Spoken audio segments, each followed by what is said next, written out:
Today, we're once again going to be taking a look at 10 Minecraft mod combinations that work perfectly together. These combos will feature a variety of mods, shaders, and resource packs, all aiming to achieve a specific result. Anyway, let's go ahead and check out the combinations. So, to start things off, I'll be combining 2 mods and a resource pack in order to improve weather pretty dramatically, especially on the audio side. Starting with the resource pack, this time around, I've gone with Angel's Weather, which will make rain sound extraordinarily clean. It's nice enough you might find yourself sitting back just to listen. The default rain audio in Minecraft is relatively harsh and white and noisy, so this is a fairly significant change. In fact, I'm sure some of you might find this rain audio to be too realistic, and if so, gentler weather sounds is likely a better option for you. Next, we'll be adding in the Cool Rain mod, which introduces different rain sound effects depending on your surroundings, and this really helps break up the monotony of rain audio, I feel, which is extremely important for what we're trying to do here. And finally, I'll be including the mod Particle Rain, which will handle the visual side of this combination. This mod, compared to vanilla, is night and day, significantly better in my opinion, and combined with Angel's Weather and Cool Rain, you'll be looking forward to storms rather than just immediately sleeping them away. Now, I will mention at this particular moment, you cannot use the newest version of Angel's Weather with Particle Rain, that being 1.9, so just download 1.8.1 instead. If this is patched when you watch this video, however, just disregard this. Also, I noticed rain splash effects to look pretty broken with this combo. I found an easy fix to be simply just deleting the particle folder found within the resource pack's files. After that, you should be good to go. And with that being said, at this point, the weather in your world should be something you're just not going to want to miss. Next, we'll be combining a few mods that fix an issue I've had for a very long time with season mods. Specifically, I find it to be pretty annoying when seasons change, yet distant chunks don't actually undergo the visual changes until you get closer to them. This is especially noticeable when going from winter to spring, as snow will still cover much of the terrain around you. Luckily, there is a mod that will fix this issue called Immersive Snow, and the result is pretty immediately apparent. The mod works with serene seasons and fabric seasons. For this video, I'll use the latter, and just take a look at how drastic this changes. Before, you had to see this. I mean, disgusting. Get it out of here. With Immersive Snow, all chunks will be recalculated, completely alleviating this issue. You can also install the mod Snow Real Magic, which on its own, among other things, allows blocks like grass, fences, and walls to have snow under them. And this feature should work with Immersive Snow as well. So overall, this is just a great way to fix one of my biggest gripes with season mods. Okay, so for this next combo, I've got a few mods that are going to make interacting with pretty much any item in your inventory something you'll find yourself doing far more than necessary. And the first of these mods is Inventory Particles, and this mod has an immediately noticeable effect. Essentially, any item in the game will shed particles when you pick it up and move it around. It is immensely satisfying, I must say. It doesn't matter how special the item is either, whether it's a block of dirt or a netherite pickaxe, it'll have these beautiful interactive particles trailing behind your mouse as you move the item. In addition to this, we'll include a mod I've shown before and really enjoy, this mod being Immersive UI. This mod provides several more satisfying UI effects. For example, items wobble when you move them around, items magnify when you hover over them, and trail particles for less common items. And these item trails will work perfectly with inventory particles. You still get the impression that this item is more special than most. Are these rarer items going to be overkill with several particle trails? Maybe, but come on, how else are you going to know they're special? Together, these mods are probably going to have you spending more time than usual in your inventory. I know you'll be doing stuff like this, and I don't blame you. Now, next, we've got a combo that I had to do a little bit of tinkering to get working as I envisioned. I started off with the mod Physical Falling Trees, which, like a few other Minecraft mods, makes it so when you chop down a tree, it'll actually visually tip over. This particular mod is especially cool, however, as the tree can actually damage you on its way down, so you gotta worry about that. And it doesn't just disappear when it stops moving. Instead, its blocks will kind of form around the location the tree fell. So you still gotta chop apart the rest of the tree. It doesn't do all of the work for you. But I also wanted to make the process of cutting down the tree in the first place take a little bit longer and more visually appealing. In my mind, the perfect mod for this was HT's TreeChop, which on its own makes it so in order to cut down a tree, you need to hit it multiple times, and you can actually visually see the tree being cut. When combined, the problem, however, was the fact that HT's TreeChop will immediately destroy the entire tree, right when the logs break.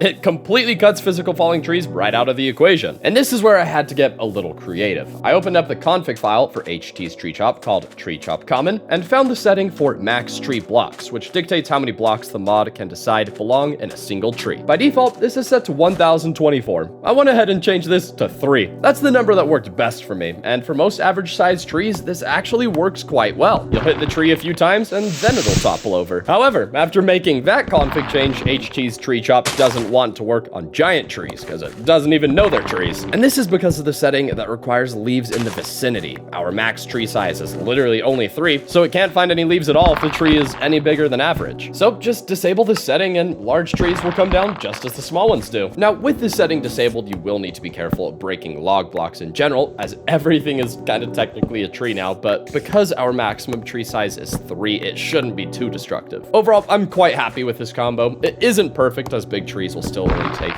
3 hits to take down, but it does make tree felling more exciting and more dangerous. So, for our next combination of mods, I'm gonna kind of force you to explore caves in order to find ores, and to make mining ores a little more dangerous in the process. First, I've installed cave spelunking, which makes it so ores will mostly only generate next to blocks that are obviously caves, such as air. I say mostly because by default with this mod, they will still generate randomly, though it is far less likely. It can be configured, however, to not spawn outside of caves at all, and I'm absolutely gonna do that. And just to show you how well this works, this resource pack here allows you to see ores while in spectator mode, and there is nothing hidden in the stone. Ores will only be found exclusively on cave surfaces. This is what it normally looks like, just in case you were curious. Now, like I said, I also want mining to be a little more dangerous, so I'll be including the simple block physics mod, and once installed, the threat of cave-ins is absolutely real. Break the wrong block, and you could bring the ceiling down, and this includes breaking ores. Also, I've thrown in vein miner. This will of course be a gambit, as you won't know how many blocks it's going to break and potentially cause collapse. It's up to you to decide whether or not this is worth it. But yeah, now you'll have to explore caves in order to find ores, and be just a little more careful doing so. Okay, coming up next, we'll be combining a few mods to enhance exploration. First, we've got RoadArchitect. What this mod is going to do for you is generate some beautiful time-worn paths between villages within your world. The mod's pathing works very well. As far as I've noticed, the roads generated are very travelable, as in not going straight up the face of a cliff or something. The mod does a great job with this. And what we're going to be additionally installing is, well, any structure mod you'd like. By default, RoadArchitect won't connect to new structures provided by mods, but you can easily make it do so by adding modded structures into the config. So, for example, I've installed Philip's Ruins and added a few of its structures to the list. Now, the mod will generate paths connecting to these as well. It's a great solution to make structures feel less randomly isolated, and because you can choose exactly what structures are connected with these paths, rare structures can still remain unconnected if you wish. Now, for our next combo, I want to make using bows and crossbows a little more exciting. First, we'll be adding the Entity Pincushions mod. In vanilla Minecraft, when you're hit with an arrow, you can see it lodged within your character. This property, however, does not apply to things you shoot that aren't players. This mod changes that. Now you can pepper mobs with arrows and actually see the work you're doing. In addition to this, I've also installed the Blood and Particles mod, and this mod will add blood and particles to pretty much any creature in the game, including yourself when said creature takes damage. This will just make your arrows feel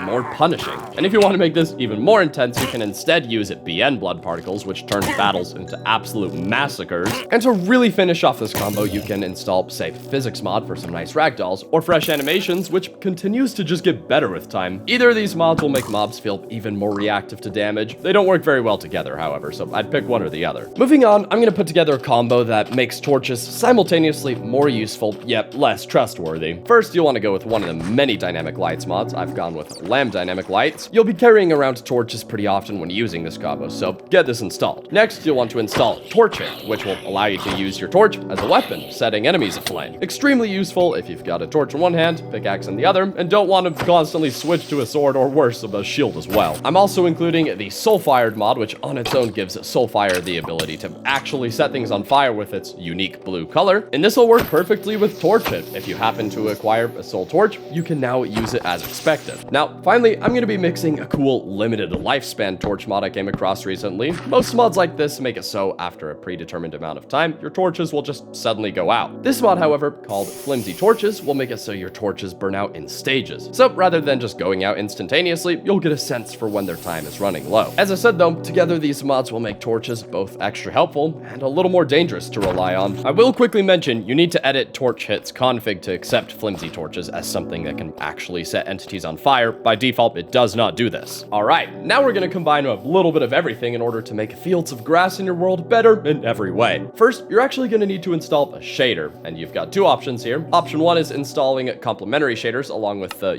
Euphoria Patches mod and enabling interactive foliage in the shader settings. Once you've done this, grass will react to your character as you move through it, which I think is pretty neat. Photon shaders is the other option I know of. It inherently provides the same features, so pick whichever one you prefer. You'll also want to install Presence Footsteps, as it introduces audio specifically for walking through grass, which complements our now interactive grass quite nicely. And I've also included O's Colorful Grasses. It's easily one of the best grass resource packs available, making grass far less repetitive, which is especially important for what we'll be installing next. And that would be the Lushness mod, which will simply make your entire world generate significantly more grass. Now, I'd have to say this combo makes your world's forest and plains entirely more beautiful and interesting. On a side note, you should probably install something that allows you to attack through grass, otherwise some smaller creatures are going to be giving you a really hard time. So, the final combo of mods I'll be showing you all today will be building around the mod Simple Clouds. This mod changes Minecraft clouds about as much as you reasonably could. It's anything but simple, and it's also really cool. Clouds can stretch thousands of blocks, and the weather is localized, so it isn't, for example, raining throughout your entire world. If you see a storm in the distance, it's likely raining over there, whereas it'll be nice and sunny where you're standing. I showcased this mod about a year ago in its own dedicated video, and since then it's only gotten better. But one of my biggest problems with Simple Clouds back then was the fact that vanilla Minecraft render distances looked kinda silly with this mod. Like, you could see the edge of the world quite clearly, yet clouds stretched significantly further. It could sometimes look a little out of place. Well, one of the recent updates for this mod has officially introduced compatibility with the always amazing Distant Horizons mod. Now, these massive cloud formations can actually feel to scale with the rest of your world. And the great thing is, Simple Clouds will actually match the render distance you set with Distant Horizons, so everything syncs up quite nicely. Clouds will even cast shadows on the Distant Horizon chunks, a really nice touch. And personally, I think this takes Simple Clouds from being a very interesting novelty to a mod actually worth using. I'd also recommend installing a mod that provides a little more grand terrain. I'll go with Alarian this time around. This really pulls everything here together. I mean, the results are just incredibly impressive. And the one problem you may come across with this setup is the fact that shaders are not as of now supported. In fact, Iris combined with these mods sent me straight to desktop, so keep that in mind. But I don't think Minecraft always needs shaders. I think a lot of people, including myself, tend to use them pretty heavily as a crutch, even though vanilla Minecraft graphics do have their own inherent beauty. If this supported shaders, would I use them? Yeah, probably. I'd have to give it a try, but this still looks really nice. And anyway, that is going to do it for this video. Let me know what you thought about these combos, what you'd potentially add to them, what you don't like about them. All of your opinions I cherish. Remember, if you'd like to download any of this, you can find it all in the description. And anyways, if you guys enjoyed this video, be sure to leave a like and subscribe. And until next time, thanks for watching.